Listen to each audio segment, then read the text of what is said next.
அனைவருக்கும் வணக்கம். Biology Tamil Nadu channel சார்பாக உங்களை அன்புடன் வரவேற்கிறோம். நாம் 10th ஸ்டாண்டர்ட் cbse சயின்ஸ் புக்கில் இருக்கக்கூடிய லைஃப் ப்ராசஸஸ் அப்படிங்கிற ஒரு லெசனில் பார்ட் 3ல் இருக்கும். இதுக்கு முன்னாடி இருக்கக்கூடிய பார்ட்ஸ் எல்லாம் நீங்கள் பார்த்துட்டீங்க வந்தீங்க அப்படின்னா உங்களுக்கு ரொம்ப பிரயோஜனமாக இருக்கும். நாம் இந்த லிவிங்னா என்னது, அதுக்கப்புறம் லிவிங்னா maintenance of organs or metabolism இப்படிங்கிற மாதிரியான சில விஷயங்களை பற்றி நம்ம பேசிகிட்டு இருந்தோம்.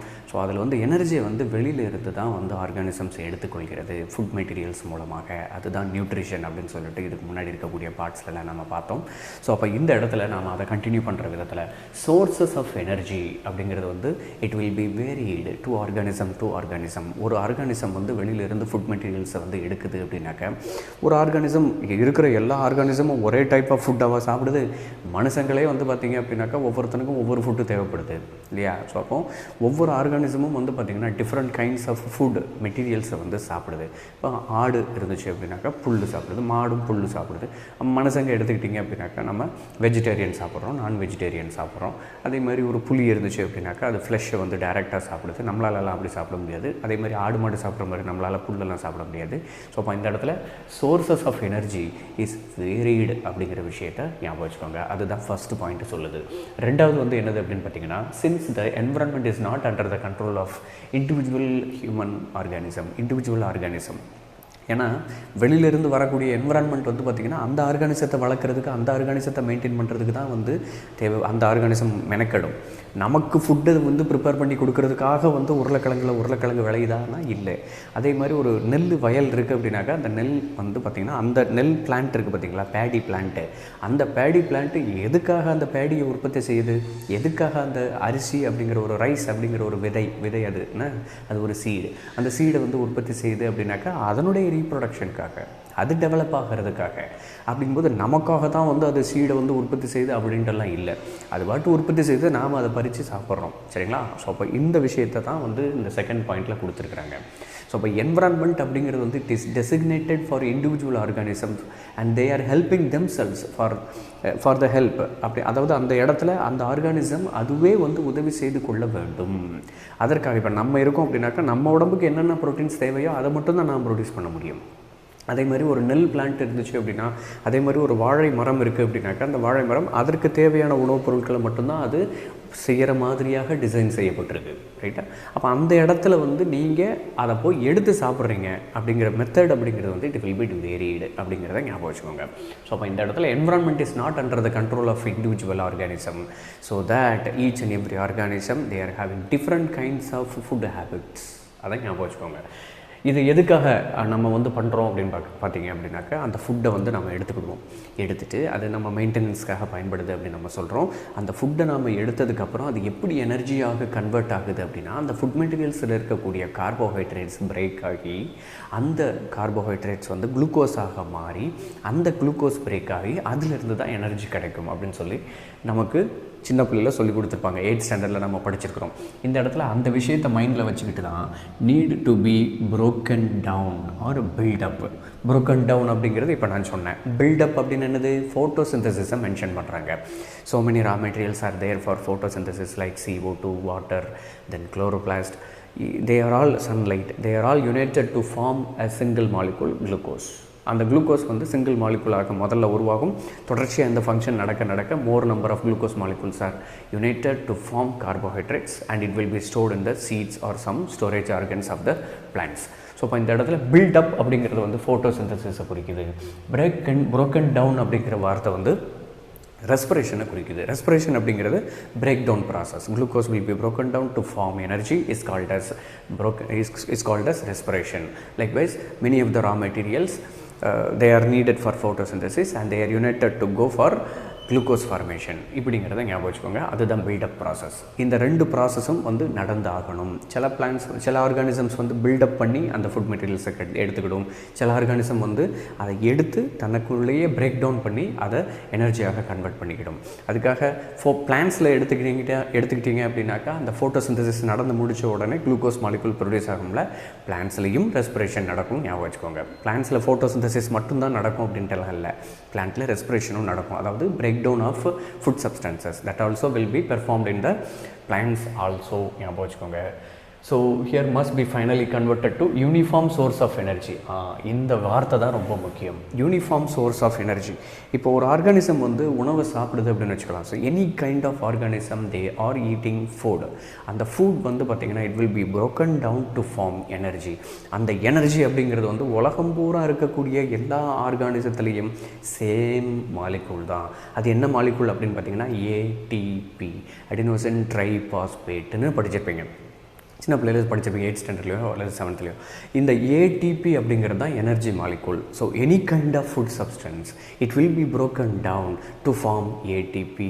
That's a uniform molecule, uniform energy molecule produced in all kind of living organisms. ஞாபகம் வச்சுக்கோங்க, எல்லா ஆர்கானிசத்துலேயும் ப்ரொடியூஸ் ஆகக்கூடிய யூனிஃபார்ம் சோர்ஸ் ஆஃப் எனர்ஜி என்னது? ஏடிபி. ஞாபகம் வச்சுக்கோங்க. Used for various molecular movements. So அந்த இடத்துல வந்து மெட்டபாலிசத்திற்குள்ளே நம்ம பேசிக்கிட்டு இருக்கிறோம். That ATP is helpful for running many of the energy needed processes. அந்த எனர்ஜி ப்ராசஸ், அதாவது உள்ளே வந்து மாலிகுலர் ரியாக்ஷன்ஸ் நடக்கும் அப்படின்னு நம்ம சொல்லியிருக்கோம், கெமிக்கல் ரியாக்ஷன்ஸ் நடக்கும் அப்படின்னு நம்ம சொல்லியிருக்கோம். அந்த கெமிக்கல் ரியாக்ஷன் நடக்கிறதுக்கு இந்த ஏடிபி இஸ் நெசசரி. அந்த கெமிக்கல் ரியாக்ஷன்ஸ் எதுக்காக நடக்குது? நம்மளுடைய மெயின்டெனன்ஸ்க்காக, நம்மளுடைய க்ரோத்துக்காக, நம்மளுடைய ஃபங்க்ஷன்ஸ்க்காக நடக்குது. அப்போது அந்த ஏடிபி வந்து இந்த கெமிக்கல் ரியாக்ஷனுக்கு ஹெல்ப் பண்ணுறதுனால உடம்பு மெயின்டைன் ஆகுது, நாம் வளர்கிறோம், நாம் மற்ற மூமெண்ட்ஸ் செஞ்சுக்கிட்டு இருக்கிறோம், நம்மளுக்கு நிறைய சர்க்குலேஷன் அந்த மாதிரி நிறைய விஷயங்கள் நடந்துக்கிட்டு இருக்குது, ரீப்ரொடக்ஷன் இந்த மாதிரி நிறைய விஷயங்கள் பிளான்ட்ஸ் அனிமல்ஸ் எல்லாம் செஞ்சுக்கிட்டு இருக்குது. ஸோ இது எல்லாமே வந்து பார்த்திங்கன்னா ஏடிபி அப்படிங்கிற ஒரு பேஸை வச்சு தான். அந்த ஏடிபி எங்கேருந்து க்ரியேட் ஆச்சு? ஃபுட்டில் இருந்து க்ரியேட் ஆச்சு. ஞாபகம் வச்சுக்கோங்க. இதுக்கடுத்து இதை தான் இங்கே போட்டிருக்காங்க பாருங்கள், used for various molecular movements in our body. இது நமக்கு மட்டும் இல்லை, ஒரு யூனிசெல்லுலர் ஆர்கானிசம் நீங்கள் எடுத்துக்கிட்டிங்கனாலும் அந்த யூனிசெல்லுலர் ஆர்கானிசமில் வந்து மெயின்டெனன்ஸ் ஆஃப் லிவிங் அப்படிங்கிற ஒரு விஷயம் நடந்துக்கிட்டே தான் இருக்குது. அதுவும் ஏடிபியை ஸ்பெண்ட் பண்ணி அல்லது எனர்ஜியை ஸ்பெண்ட் பண்ணி தான் நடந்துக்கிட்டு இருக்குது. அந்த லிவிங், மெயின்டெனன்ஸ் ஆஃப் லிவிங்ன்றது என்னது? ஒரு கெமிக்கல் ரியாக்ஷன். ஒரு இல்லை, நிறைய கெமிக்கல் ரியாக்ஷன்ஸ் தேவைப்படும். அத்தனை கெமிக்கல் ரியாக்ஷனுக்கும் ஏடிபி வந்து அந்த இடத்துல தேவைப்படுது. ஞாபகம் வச்சுக்கோங்க. அதில் எந்தெந்த ரியாக்ஷனுக்கெல்லாம் ஏடிபி தேவைப்படும் படாது அப்படிங்கிறதெல்லாம் ஹையர் கிளாஸஸ் வரும்போது நீங்கள் படிச்சுக்கிடுவீங்க. ரைட்டா? ஸோ அப்போ மெயின்டைன் பண்ணுறதுக்கு கெமிக்கல் ரியாக்ஷன்ஸ் தேவை, அந்த கெமிக்கல் ரியாக்ஷன்ஸ்க்கு ஏடிபி தேவை. அந்த ஏடிபியை வந்து நம்ம ஃபுட்டில் இருந்து தான் எடுத்துக்கிறோம். நாம் மட்டும் இல்லை, எல்லா ஆர்கானிசமும் ஃபுட்டில் இருந்து தான் எடுத்துக்குது. அப்போ ஏடிபி அப்படிங்கிறது it is a common molecule which is used as energy source. ஞாபகம் வச்சுக்கோங்க. In all the living organisms on the earth. இதை நல்லா புரிஞ்சுக்கணும். ரைட்டா? as well as to the kind of molecules body needs to grow. இதெல்லாம் வேண்டாம். For this a series of chemical reactions, இதை தான் நான் சொன்னேன் கொஞ்சம் நேரத்துக்கு முன்னாடி. series of chemical reactions வந்து நான் overall chemical reactions அப்படின்னு நான் சொல்லியிருப்பேன். ரைட்டா? series of chemical reactions நடந்தாகணும். they are necessary. எதுக்கு? மெயின்டைன் பண்ணுறதுக்கு, லிவிங்னஸ் அப்படிங்கிறத மெயின்டைன் பண்ணுறதுக்கு. அதுக்கு மட்டும் இல்லாமல் அப்படி மெயின்டைன் ஆகிறதுனால இன்னும் நிறைய பெனிஃபிட்ஸ் நமக்கு இருக்குது. நம்ம வளர்கிறோம், அது இதுன்னு நிறைய சொன்னோம்ல. அது இது இந்த ரியாக்ஷன்ஸ் இருக்குது, அந்த ரியாக்ஷன் இருக்குது பார்த்தீங்களா? இந்த ரியாக்ஷன் வந்து 2 டைப் ஆஃப் ரியாக்ஷனாக நாம் இங்கே பிரித்து வச்சுருக்கிறோம், ஆக்சிடைசிங் அண்ட் ரெடியூசிங் ரியாக்ஷன். இந்த ஆக்சிடேஷன் ரிடக்ஷன் அப்படின்னு சொல்லிட்டு இந்த விஷயங்கள் வந்து நீங்கள் கெமிஸ்ட்ரியில் படிச்சிருந்துக்கலாம். ஆக்சிடேஷன் அப்படிங்கிறதுக்கு வந்து பார்த்திங்க அப்படின்னா 3 கண்டிஷன் இருக்குதுன்னு நம்ம சொல்லுவாங்க. ஆக்சிடேஷன் அப்படிங்கிறது addition of oxygen, removal of electrons, removal of hydrogen. இப்படி இருந்துச்சு அப்படின்னா அது ஆக்சிடேஷன். ரிடக்ஷன் அப்படின்னா வந்து ஆக்சிஜன் வந்து உள்ளேருந்து வெளியில் போகிறது. ரைட்டா? Removal of oxygen, addition of hydrogen, addition of electron. இப்படி இருந்துச்சு அப்படின்னா அதுக்கு பேர் ரிடக்ஷன் அப்படின்னு நம்ம சொல்லுவோம். இந்த கெமிக்கல் ரியாக்ஷன்ஸில் வந்து பார்த்திங்கன்னா இந்த மாதிரி ஆக்சிடேஷன் ரிடக்ஷன் ரியாக்ஷன் வந்து நிறைய இருக்குது அப்படின்னு சொல்கிறாங்க. இந்த ரியாக்ஷன் தான் மாறி மாறி நடந்துக்கிட்டு இருக்குது.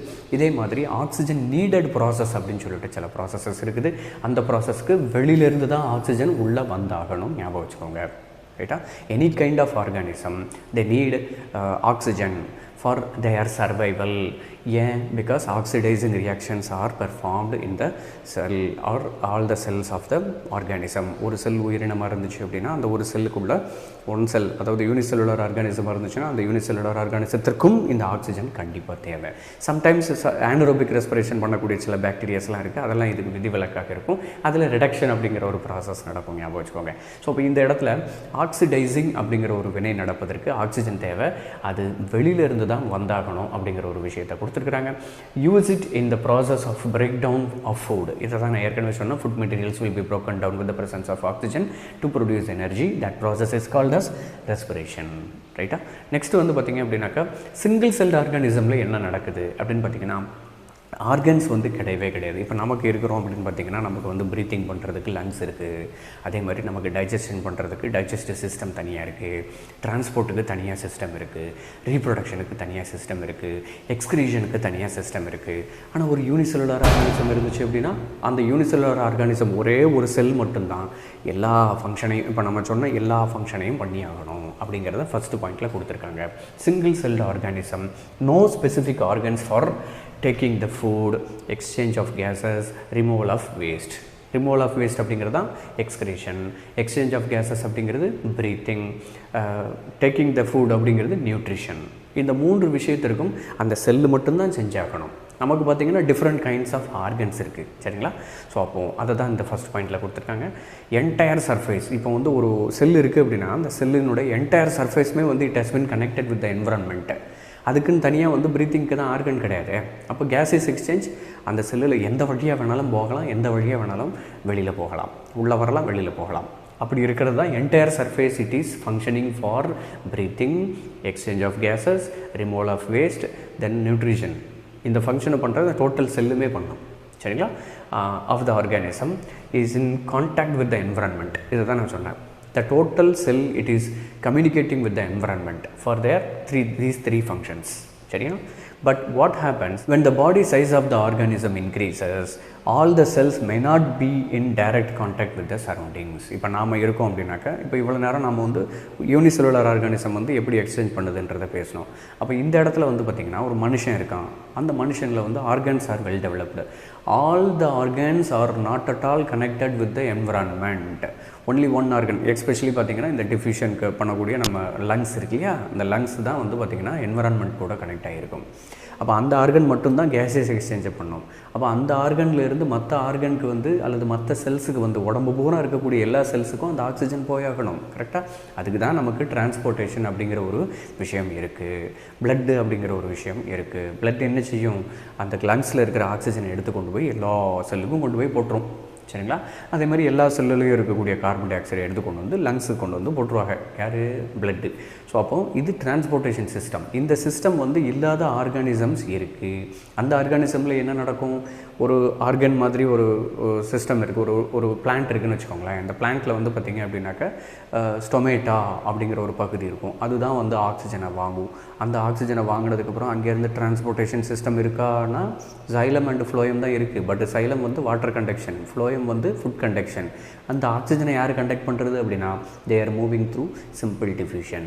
ஒவ்வொரு செல் வழியாக தான் மெதுவாக அப்படி போய் போய் போய் போய் போய் நாம் சொல்லக்கூடிய இந்த ஃபுட் ப்ரொடக்ஷன் அல்லது அதே ஃபுட் ப்ரொடக்ஷன் இல்லை, ஃபுட்டை வந்து அந்த இடத்துல ரெஸ்பிரேஷன் அப்படிங்கிற ஒரு ஃபங்க்ஷனை பண்ணோம், ஞாபகம் வச்சுக்கோங்க. இப்போ நம்ம உடம்புல வந்து லங்ஸ் இருக்குது. லங்ஸ் வந்து அப்சர்வ் பண்ணக்கூடிய ஆக்சிஜனை வந்து பிளட்டு உடனடியாக எல்லா செல்லுக்கும் கொண்டு போய் கொடுத்துருது. இந்த பிளட்டு இல்லை, நமக்கும் வந்து ஒவ்வொரு செல் வழியாக செல்லாக தாவி தாவி தாவி தாவி நம்ம கால் நுனி வரைக்கும் இருக்கக்கூடிய செல்லுக்கு அந்த ஆக்சிஜன் சப்ளை ஆகணும் அப்படின்னாக்கா 3 வருஷம் ஆகுமா, டிரான்ஸ்போர்ட்டேஷன் சிஸ்டம் இல்லாமல், சரிங்களா? புரியுதா நான் சொல்கிறது? லங்ஸ் வந்து ஆக்சிஜனை வாங்கிக்கிட்டு டிரான்ஸ்போர்ட்டேஷன் சிஸ்டம் இல்லை. நம்ம உடம்பு ஃபுல்லாக இருக்கிற ஒவ்வொரு செல்லுமே தனித்தனியாக டிஃப்யூஷன், சிம்பிள் டிஃப்யூஷன் அப்படிங்கிற ஒரு விஷயம் இருக்கு பாருங்கள். Simple diffusion. இந்த சிம்பிள் டிஃப்யூஷன் அப்படிங்கிறத 9th ஸ்டாண்டர்டில் நீங்கள் படிச்சிருப்பீங்க. ஒரு செல்லில் இருந்து அடுத்த செல்லுக்கு ஏதோ ஒரு சப்ஸ்டன்ஸ் வந்து மூவ் ஆகிறது as per the concentration gradient. Higher concentration to lower concentration substance வந்து மூவ் ஆகிற ப்ராசஸ் வந்து சிம்பிள் டிஃப்யூஷன் படிச்சிருப்பீங்க. அந்த சிம்பிள் டிஃப்யூஷன் மூலமாகவே வந்து டிரான்ஸ்போர்ட் ஆகி போச்சு அப்படின்னாக்கா 3 வருஷம் ஆகுமா நம்ம உடம்புல லங்ஸ்லேருந்து கால் நுனி வரைக்கும் போகிறதுக்கு. அப்போது நம்மளுடைய பிளட் சர்க்குலேஷன் எவ்வளவு ஹெல்ப் பண்ணுறதுன்றதை ஞாபகம் வச்சுக்கோங்க. இதை தான் இங்கே சொல்லியிருக்காங்க. Simple diffusion is not at all sufficient to conduct or to transport the substances. சரிங்களா?